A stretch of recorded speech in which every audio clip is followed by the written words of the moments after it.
Morning all.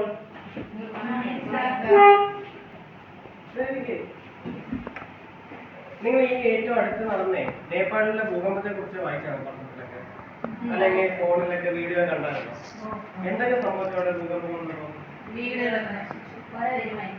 അന്നേരം damage to property, loss of lifes ഒക്കെ. കാരണം നമ്മൾ ഇന്ന് പഠിക്കാൻ വന്ന ടോപ്പിക്കാണ് എർത്ത് എന്നുള്ളത്. എന്താണ് ഭൂകമ്പം?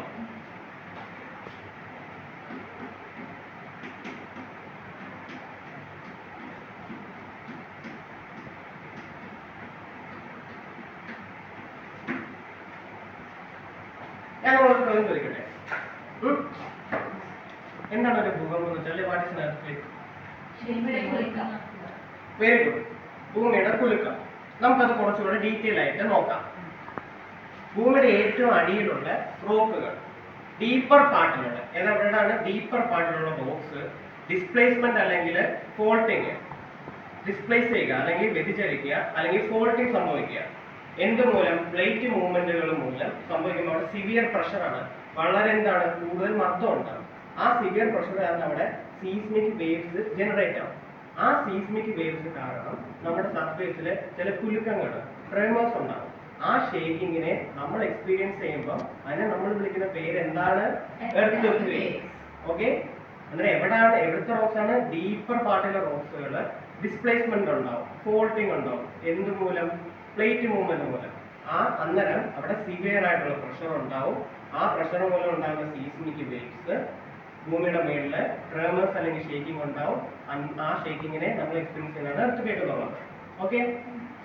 നമുക്ക് ഇനി അടുത്തത് ഈ എർത്ത് എന്തുകൊണ്ട് ഫാക്ടേഴ്സ്, ഏതൊക്കെ ഫാക്ടേഴ്സ് അല്ലെങ്കിൽ കോസസ് എന്താണെന്ന് നോക്കാം. എർത്ത് ഉണ്ടാവാനുള്ള എല്ലാവരും ഇവിടെ തന്നെ ലിസൺ ചെയ്യണം കേട്ടെ. അന്നേരം നമ്മൾ നേരത്തെ ഡെഫിനേഷനിൽ രണ്ട് ഫാക്ടേഴ്സ് പഠിച്ചു. ഏതൊക്കെയായിരുന്നു? ഒന്നെന്ന് പറയുന്നത് പ്ലേറ്റ് മൂവ്മെന്റ്സ്, രണ്ട് ഫോൾട്ടിങ്. ഇനി നമുക്ക് കുറച്ച് ഫാക്ടേഴ്സ് ഉണ്ട്. അടുത്താണ് collapse of roofs of mines. മൈനുകളുടെ റൂഫ്, മൈനുകൾ സ്വാഭാവിക എന്താ ഭൂകമ്പ ദുരന്തമൊക്കെ ആയിരിക്കും. അന്നേരം അതിന്റെ റൂഫുകൾ ഇടിഞ്ഞ് താഴെ വീഴും. ഒന്നാമത്തെ അന്നേരം എർത്ത് ഉണ്ടാവാം. രണ്ടെന്ന് പറയുന്നത് റിസർവോയർസിലെ പ്രഷർ. റിസർവ് എന്ന് പറയുമ്പോൾ വലിയ ഡാമുകളൊക്കെ ആയിരിക്കും. വലിയ ഡാമുകളൊക്കെ ഇല്ലേ, ആ ഡാമിലൊക്കെ വെള്ളം ഇങ്ങനെ കുറെ നാൾ കെട്ടിക്കിടക്കുമ്പോൾ താഴോട്ട് ഭൂമിയുടെ അടി പ്രഷർ പോകും. എന്നിട്ട് ആ പ്രഷർ മൂലം എർത്ത് ഉണ്ടാവാൻ പറ്റും.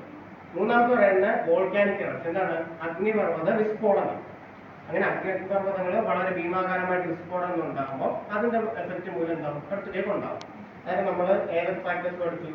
ഏറ്റവും ആദ്യം പ്ലേറ്റ് മൂവ്മെന്റ്, ഫോൾട്ടിങ് പഠിച്ചു. ഇത് കൂടാതെ collapse of roofs of mines, pressure in reservoirs, പിന്നെ അഗ്നിപർവ്വത വിസ്ഫോടനം അല്ലെങ്കിൽ വോൾക്കാനിക് ഇറപ്ഷൻ എന്ന് പറയുന്നത്. ക്ലിയർ ആയോ? നമുക്ക് ഇനി പഠിച്ച കാര്യങ്ങൾ ഓർമ്മയുണ്ടോ നോക്കട്ടെ. നിങ്ങളോട് ചോദ്യം ചോദിക്കാം. എർത്ത് ഡെഫിനിഷൻ ആർക്കെങ്കിലും ഒരാൾക്ക് പറയാമോ? നമ്മളിപ്പോ പറഞ്ഞല്ലോ എന്താണ് ഒരു എർത്ത് എന്നുള്ളത്.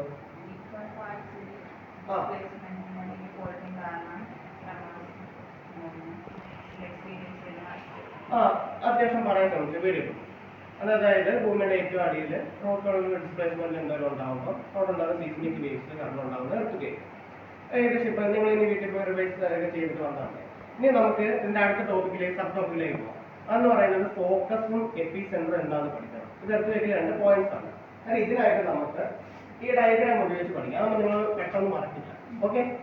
എന്തായാലും ഈ ഡയഗ്രാം കണ്ടല്ലോ. അതായത് എന്താണ്? ഭൂമിയുടെ സർഫേസ് നമ്മൾ മരങ്ങളൊക്കെ നിൽക്കുന്നത്. ഇത് ഭൂമിയുടെ അടിയാണ്, അടിവശം ഇന്റീരിയറാണ്. ഇതിൽ ഈ ഒരു പോയിന്റ് ഉണ്ടെങ്കിൽ സൂര്യന്റെ തൊട്ട് കത്തി നിൽക്കുന്നത്. ഈ പോയിന്റിനെ നമ്മൾ വിളിക്കുന്ന പേരാണ് ഫോക്കസ് അല്ലെങ്കിൽ എന്താണ്? Hypocentre. ഫോക്കസ് അല്ലെങ്കിൽ ഹൈപ്പോ സെന്റർ. ഈ point this is the point where seismic waves are generated. ഈ പോയിന്റ് ആണ് എർത്ത് പ്രഭവ സ്ഥാനം എന്ന് പറയുന്നത്. ഇവിടാണ് സീസ്മിക് വേവ്സ് ജനറേറ്റ് ചെയ്യുന്നത്. ഇതിന്റെ നേരെ മേളില് ഭൂമിയുടെ സർഫേസിൽ വെർട്ടിക്കലായിട്ട് കാണുന്ന പോയിന്റ് ആണ് എപ്പി സെന്റർ എന്ന് പറയുന്നത്. എന്താണ്? എപ്പി സെന്റർ. ഈ എപ്പി സെന്റർ എന്താണ്? നമ്മൾ എർത്ത് ഫീൽ ചെയ്യുന്ന ഈ ഫോക്കസിന് ഏറ്റവും വെർട്ടിക്കലായിട്ട് ഭൂമിയുടെ സർഫേസിൽ കാണുന്ന പോയിന്റ് ആണ് എപ്പി സെന്റർ. നമ്മൾ ഏതൊക്കെ പോയിന്റ്സുകളാണ് പഠിച്ചത്? Focus, എപ്പി centre. ഫോക്കസ് പറയുന്നതാണ് ഭൂമിയുടെ ഏറ്റവും അടിയിലുള്ള സീസ്മിക് വേവ്സിന്റെ ഉത്ഭവ സ്ഥാനം. എപ്പി സെന്ററോ ഏറ്റവും വെർട്ടിക്കലായിട്ട് ആ ഫോക്കസിന്റെ മേളിലുള്ള ഭൂമിയുടെ സർഫേസിൽ കാണുന്ന പോയിന്റ്, അതാണ് എപ്പി സെന്റർ. ഓക്കെ. നമുക്ക് എന്തൊക്കെയാണ് ഇന്ന് പഠിച്ചത് എന്ന് നമുക്കൊന്ന് നോക്കിയാലോ.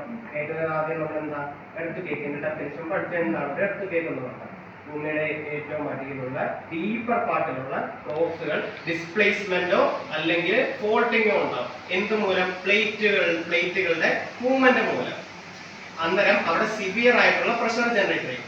ആ പ്രഷർ സീസ്മിക് വേവ്സ് ഉണ്ടാക്കും. അന്നേരം അതുമൂലം ഉണ്ടാകുന്ന ട്രിമോസ് ആണ് എന്തെന്ന് പറയുന്നത്, എർത്ത് വേവിലൂടെ നമുക്ക് അനുഭവപ്പെടുന്നത്. പിന്നെ നമ്മൾ ഫാക്ടേഴ്സ് ഏതൊക്കെയാണ് factors? First one faulting, second one plate movements, third one collapse of roofs of mines, 3 pressure in reservoirs, 4 volcanic eruption. പിന്നെ നമ്മൾ ഫോക്കസ് പഠിച്ചു, എപ്പിസെന്റർ പഠിച്ചു. എല്ലാവർക്കും ക്ലിയർ അല്ലേ? എല്ലാവരും പഠിച്ചിട്ട് വരിക. ബാക്കി നമുക്ക് അടുത്ത ക്ലാസ്സിൽ എടുക്കാം.